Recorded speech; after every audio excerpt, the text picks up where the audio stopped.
Welcome to the Support Report podcast, hosted by United Community Supports of Maryland. Here, we discuss any and all topics relating to adults with developmental disabilities as we strive to make support resources and other interesting topics more accessible to our community. On this episode of the Support Report, we will learn more about rebuilding together in Montgomery County. So do you mind introducing yourself, please, and your title with Rebuilding Together? Yeah, so I'm Shelby Badger. I am the AmeriCorps Client Outreach Coordinator. Great. And what exactly is Rebuilding Together? Rebuilding Together is a nonprofit organization that provides free critical home repairs and accessibility modifications for Montgomery County's most vulnerable residents, like seniors, veterans, people with disabilities, marginalized communities, and anyone in a low-income household. Awesome. And where exactly are you all located? We are located in Gaithersburg on Flower Hill Way, but we do serve all of Montgomery County. Awesome. And can you give me some more information about the programs that you offer? Yeah, so we try to do the most critical repairs to keep the home safe and healthy. This can include plumbing, electrical, accessibility, drywall, flooring, and a lot more. And we do that year round with volunteers and contractors, but we also have a program called National Rebuilding Day, where we use volunteer groups to do work on over 20 homes in one weekend. And then we also have She Builds, which is an event we do 2 times a year where we do work for women by women. And our last project was at Stepping Stones Shelter, where we used skilled women contractors and women volunteers to provide updates on the shelter. So those are our programs that we do year round. That's amazing. And are you guys still accepting volunteers right now? Yeah, so we're actively accepting volunteers for our handy person program. These are often skilled retired contractors that do smaller repairs for homeowners. It's been a great opportunity for those guys that we have currently to do some socializing and just have a chance to give back to the community.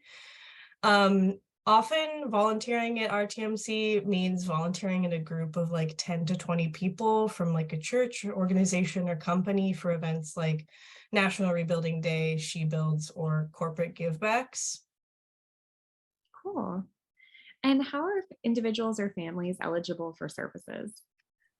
Yeah, so we start out with an application which comes with some eligibility requirements.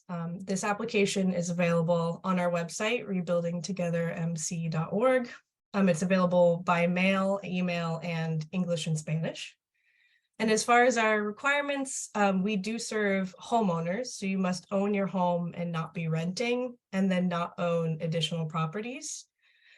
And then we are largely income qualifying. So we serve people in the county at 50% of the area median income, which is for a home of one person, about $49,850, and then an additional $7,000 for each additional resident.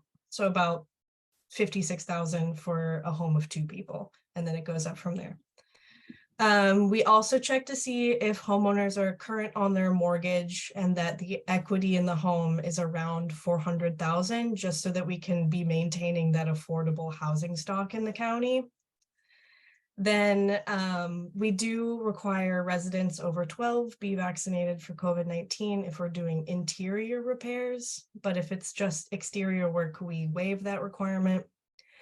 And then I always like to include that, of course, we use these as guidelines because we understand that everyone has different circumstances. Like, we understand that the land is very valuable in the county, so equity isn't always the best determining factor.